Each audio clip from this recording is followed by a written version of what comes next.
يصلون على النبي يا أيها الذين آمنوا صلوا عليه وسلموا تسليما صلوا على سيدنا محمد وعلى آل سيدنا محمد وآله وسلم.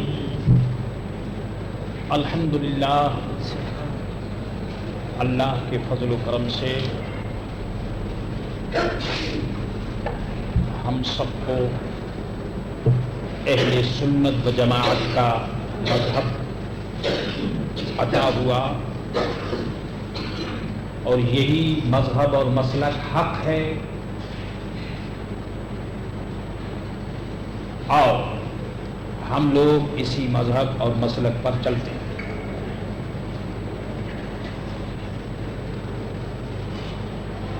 اہل سنت و جماعت کے مذہب کے مطابق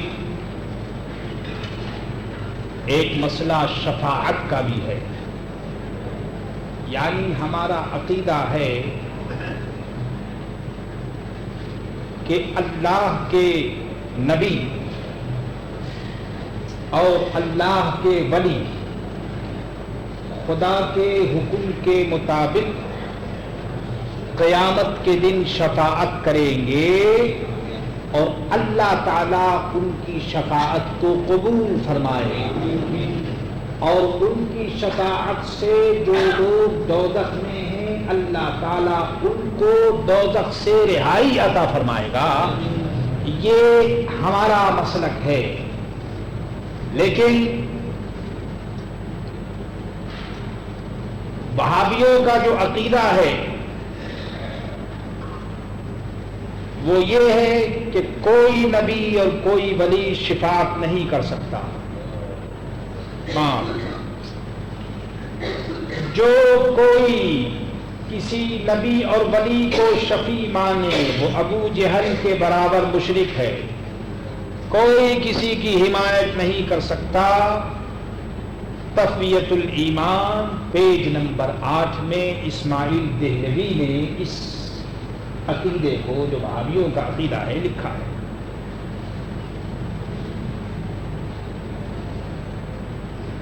اس کے علاوہ اور بھی بہت سی باتیں تقویۃ الایمان میں لکھی ہیں وہابیوں کے عقیدے کے مطابق. لیکن ہمارا عقیدہ آپ نے سن لیا. اب اس میں قرآن عظیم کی آیتیں بہت ہیں، لیکن چونکہ درس حدیث ہے اسی لیے حدیث پیش کرتا ہوں کہ شفاعت حق ہے، اور نبی اور ولی اپنے امتیوں اور غلاموں کی شفاعت فرمائیں گے. اس پر حدیث میں یہ دلیل موجود ہے. سنیے، عن عثمان رضی اللہ تعالی عنہ یشفع یوم القیامت ثلاثۃ الانبیاء ثم العلماء ثم الشہداء. مشکات شریف پیج نمبر 495. ارشاد فرمایا کہ قیامت کے دن شفاعت کرنے والے 3 گروپ ہوں گے. پہلے نبی شفاعت کریں گے، پھر علماء شفاعت کریں گے، اور پھر شہداء شفاعت کریں گے. نبی، ولی، شہید، یہ تینوں گروپ اللہ کے فضل و کرم سے اپنے اپنے متعلقین کی شفاعت کرے گا. حدیث نمبر 2، سرکار دو عالم صلی اللہ تعالی علیہ وسلم کا ارشاد ہے، فرماتے ہیں شفاعتی لأہل الکبائر من امتی. حضور علیہ السلام نے فرمایا کہ میری شفاعت میری امت کے بڑے بڑے گناہ کرنے والوں کے لیے ہے.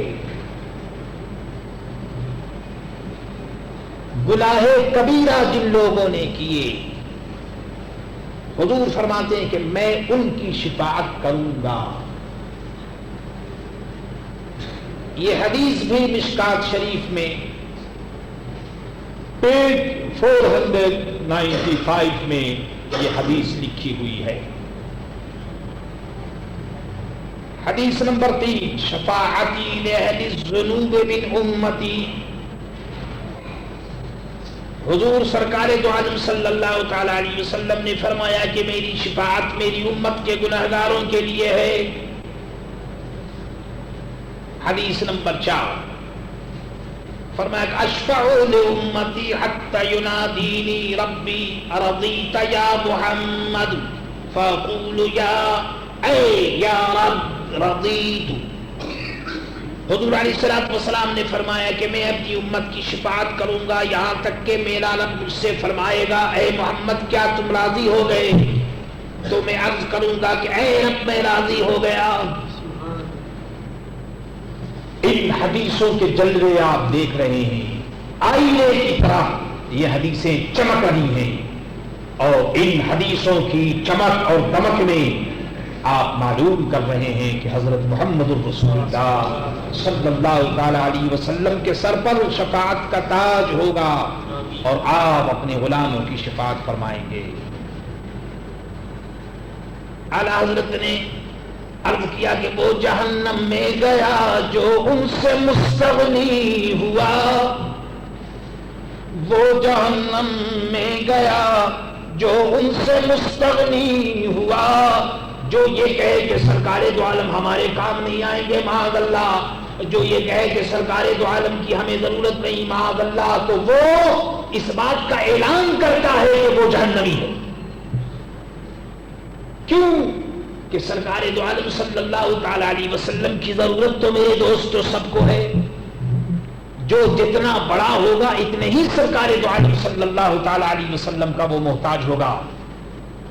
اعلیٰ حضرت نے عرض کیا ہے کہ اے خلیل اللہ کو حاجت رسول اللہ کی، حضرت خلیل علی نبینا علیہ الصلوۃ والسلام کو بھی سرکار دو عالم صلی اللہ تعالی علیہ وسلم کی ضرورت ہے۔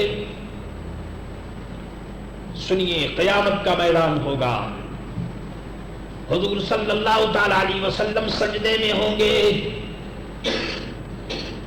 آپ کا سر خدا کی بارگاہ میں جھکا ہوا ہوگا، رب فرمائے گا یا محمد ارفع راسک، اے پیارے محمد اپنے سر کو اٹھائیے، وقل تسمع، آپ کہیے آپ کی بات سنی جائے گی، سل توتا، مانگیے آپ کو دیا جائے گا، وشفا تشفا، شفاعت کیجیے آپ کی شفاعت قبول کی جائے گی، فاقول یا رب امتی امتی، تو میں عرض کروں گا اے رب میری امت کی مغفرت کر، اے رب میری امت کی مغفرت کر۔ اللہ اکبر، قیامت کا میدان ہوگا، تمام کائنات کی زبانوں پر لفظی لفظی ہوگا، اور محمد الرسول اللہ صلی اللہ تعالی علیہ وسلم اپنی امت کی شفاعت کے لیے اپنے رب کی بارگاہ میں سر جھکائے ہوئے اور شفاعت کر رہے ہوں گے۔ حدیثیں آپ سن رہے ہیں، ارشاد فرمایا کہ قیامت میں لوگوں میں میری شفاعت کے لائق وہ ہے جو کلمہ طیبہ لا الہ الا اللہ محمد الرسول اللہ خلوص قلب سے کہے۔ من قال لا الہ الا اللہ خالصا من قلبہ، جس نے سچے دل سے لا الہ الا اللہ محمد الرسول اللہ صلی اللہ تعالی علیہ وسلم پڑھ لیا، بس سمجھ لیجئے کہ حضور فرماتے ہیں کہ میں اس کی شفاعت کروں گا۔ اور آپ سوچئے تو صحیح، ارے حضور صلی اللہ تعالی علیہ وسلم اگر شفاعت نہ فرمائے تو وہ کون ماں کا لال ہے کہ جو اپنے عمل سے وہ یہ سمجھتا ہے کہ وہ اللہ کا فضل ہو جائے گا، اس سے اوپر وہ جنت میں چلا جائے گا؟ کون ہے بتائیے؟ اولیاء کاملین کو بھی جو عبادت کی توفیق ہوتی ہے وہ بھی تو حضور کے وسیلے سے ہوتی ہے، ولی جو ولی بنتے ہیں وہ بھی تو حضور کے صدقے بنتے ہیں۔ تو کوئی ولی، کوئی قطب، کوئی غوث اور ولی اور قطب کی بات میرے دوستوں تو اپنے مقام پر ہے۔ اہل سنت و جماعت کا مسلک یہ ہے کہ نبیوں کو جو نبوت ملی تو وہ بھی حضور کے صدقے، رسولوں کو جو رسالت ملی تو وہ بھی حضور کے صدقے۔ اور امام بوصیری رحمۃ اللہ تعالی علیہ نے تو یہاں تک فرمایا کہ وَكُلُّهُم مِّن رَّسُولِ اللَّهِ مُلْتَمِسٌ، یا رسول اللہ جتنے رسول ہیں وہ سب آپ کی بارگاہ میں ریکویسٹ کر رہے ہیں، التماس کر رہے ہیں، آپ کی بارگاہ میں حاضر ہیں، غرفم من البحر، آپ کی بارگاہ میں تمام نبی اور رسول آپ سے طلب کر رہے ہیں. کس طرح؟ غرفم من البحر، ایک چلو پانی آپ کے سمندر کے فیض سے، اور رشفم من الدیم، اور ایک قطرہ آپ کے فیض کی جو بارش ہو رہی ہے موسلا دھار بارش، اس میں سے ایک قطرہ تمام نبی اور رسول آپ سے طلب کر رہے ہیں. تو بتائیے نبی اور رسول جب سرکار دو عالم صلی اللہ تعالی علیہ وسلم کا وسیلہ طلب فرمائیں اور شفاعت طلب کریں، تو ہم تو میرے دوستو غلام ہیں. صبح سے شام تک ہماری زندگی کا جو حال ہے وہ ہمیں زیادہ اچھی طرح معلوم ہے. تو اس لیے میرے دوستو اس ایک راستے کے علاوہ اور کوئی دوسرا راستہ نہیں کہ حضرت محمد الرسول اللہ صلی اللہ تعالی علیہ وسلم ہم غلاموں کی شفاعت فرمائیں. چنانچہ قیامت کا میدان ہوگا. آپ یہ حدیث سن چکے ہیں، حضرت انس سے روایت ہے، انہوں نے کہا میں نے سرکار دو عالم سے عرض کیا یا رسول اللہ قیامت کے دن میری شفاعت فرمائیے. تو سرکار دو عالم صلی اللہ علیہ وسلم نے فرمایا کہ اے انس میں تمہاری شفاعت کروں گا. تو حضرت انس نے عرض کیا کہ یا رسول اللہ میں آپ کو کہاں تلاش کروں؟ قیامت کا میدان ہوگا، 1,24,000 کم و بیش نبی، پھر ان کی امتیں، بے شمار انسانوں کا ہجوم ہوگا حضرت آدم علیہ السلام کی قوم سے لے کر کے اور حضرت محمد رسول اللہ صلی اللہ علیہ وسلم کے غلاموں تک، قیامت تک جو لوگ آئیں وہ سب اس قیامت کے میدان میں ہوں گے. تو یا رسول اللہ آپ کو کہاں تلاش کیا جائے؟ فَأَيْنَ أَطْلُبُكَ، اے میرے آقا میں آپ کو کہاں طلب کروں گا؟ سرکار دو عالم صلی اللہ علیہ وسلم نے فرمایا مجھے پہلے پل صراط پر تلاش کرنا. اے انس اگر تم تلاش کرنا چاہتے ہو تو میرا اسٹیشن پل صراط ہوگا، میں پل صراط پر کھڑا ہوں گا. میں نے عرض کیا رسول اللہ اگر میں حضور کو پل صراط پر نہ پاؤں تو کہاں تلاش کروں؟ فرمایا میزان کے پاس تلاش کرنا. انہوں نے عرض کیا رسول اللہ اگر میں میزان کے پاس بھی آپ کو نہ پاؤں تو فرمایا مجھے حوض کوثر پر تلاش کر لینا، کیونکہ یہی میرے 3 اسٹیشن ہوں گے. کبھی میں پل صراط پر ہوں گا، اپنی امت کو پل صراط سے گرنے سے بچا رہا ہوں گا. کبھی میں میزان پر ہوں گا، وہاں میری امت کے اعمال تل رہے ہوں گے تو میں اپنے فضل و کرم سے ان کے اعمال کو بڑھا رہا ہوں گا. اور کبھی میں حوض کوثر پر ہوں گا کہ میری پیاسی امت وہاں آئے گی تو میں ان کو بھر بھر کر جام پلا رہا ہوں گا. ایک نبی ہے کبھی پل صراط پر، کبھی حوض کوثر پر، اور کبھی میرے دوستو میزان عدالت کے اوپر. حضور صلی اللہ علیہ وسلم فرماتے ہیں کہ یہی میرے 3 مقام ہوں گے اور انہی مقام پر میں اپنی امت کی شفاعت کر رہا ہوں گا. عزیزو اور دوستو اندازہ کیجئے کہ یہ حدیثیں ظاہر اور روشن ہیں، اور ان حدیثوں کی موجودگی میں اہل سنت و جماعت کا عقیدہ یہ حق ہے کہ میرے آقا حضرت محمد الرسول اللہ صلی اللہ تعالی علیہ وسلم شفاعت فرمائیں گے. آئیے یہ تو حضور صلی اللہ تعالی علیہ وسلم کی شفاعت ہوئی. اب آئیے اور بھی لوگوں کی شفاعت کا ذکر ہے. مثلا ایک حدیث میں روایت ہے حضور صلی اللہ علیہ وسلم کو فرماتے ہوئے سنا کہ میری امت کے ایک شخص کی شفاعت سے قبیلہ بنی تمیم سے جو بڑا قبیلہ ہے اس سے زائد لوگ جنت میں داخل ہوں گے. ایک امت کی شفاعت سے. ایک روایت میں ارشاد فرمایا کہ میرے بعض امتی بڑی بڑی جماعتوں کی شفاعت کریں گے. میرے عزیزوں میرے دوستو اور سنیے، سرکار دو عالم صلی اللہ علیہ وسلم نے فرمایا کہ اللہ عز و جل نے مجھ سے وعدہ فرما لیا کہ وہ میری امت سے 4 لاکھ کو بغیر حساب کے جنت میں داخل کرے گا. اندازہ کیجئے میرے دوستو کہ 4 لاکھ کو جنت میں داخل کرے گا بغیر حساب کے. تو حضرت ابو بکر نے عرض کیا کہ یا رسول اللہ ہماری تعداد اور زیادہ کیجئے.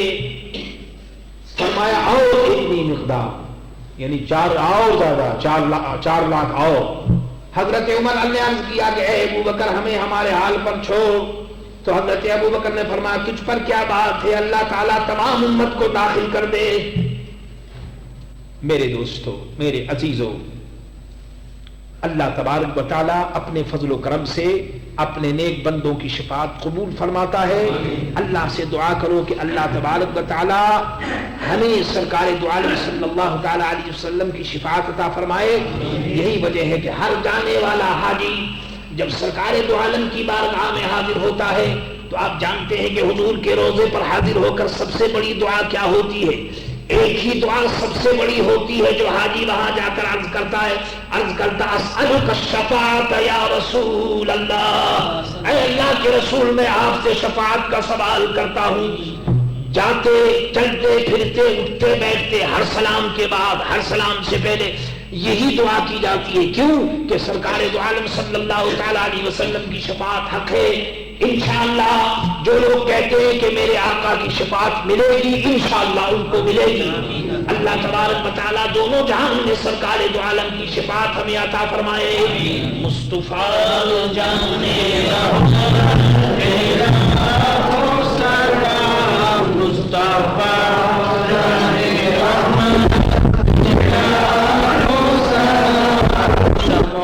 بس میں ہدایت لاکھوں سلام، پتلی گلے قدس کی پتیاں، ان لبوں کی نزاکت لاکھوں سلام، مصطفیٰ جانے رحمت لاکھوں سلام، شمع بز میں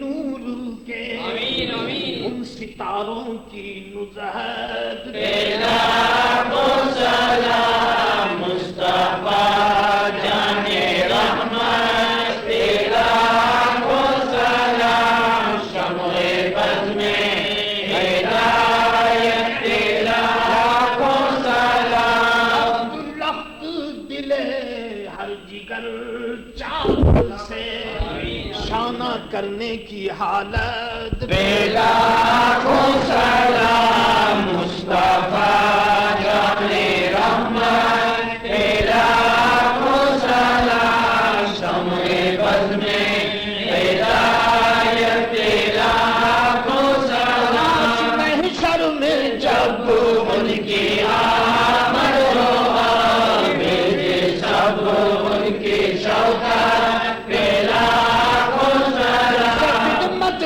کرسی جائے مصطفیٰ جانے رحمت لاکھوں سلام، مصطفیٰ جانے رحمت لاکھوں سلام، شمع بز میں ہدایت لاکھوں سلام، الہی رحم فرما مصطفیٰ کے واسطے یا رسول اللہ، کرم کیجئے خدا کے واسطے، مشکل ہر کر مشکل کشا کے واسطے، کربلا رب شہید کربلا کے واسطے، دل کو اچھا تن کو ستھرا جانو کو کل نور کر، اچھے پیارے شمس دی بدر اولا کے واسطے، جو جہاں میں حاج میں آئے رسول اللہ کر، حضرت آدھے رسول مقتدی کے واسطے، نور جانو نور ایمان نور قبر و حسن برو حسین احمد نوری لگا کے واسطے، کراتا احمد رضائے احمد مرسل مجھے میرے مولا حضرت احمد رضا کے واسطے، صدقہ عنایت دے نوا کے واسطے، يصلون على النبي صلوا عليه وسلموا تسليما اللهم صل على على سيدنا مولانا محمد وعلى آل سيدنا مولانا محمد. الشفاعة يا رسول الله، نسألك الشفاعة يا رسول الله، آمين. نسألك الشفاعة يا رسول الله. آمين يا رسول الله صلى الله تعالى عليه وسلم. اللهم صل على سيدنا ونبينا وشفينا وحبيبنا ومولانا محمد وبارك وسلم عليه. سبحان ربك رب العزة عما يصفون.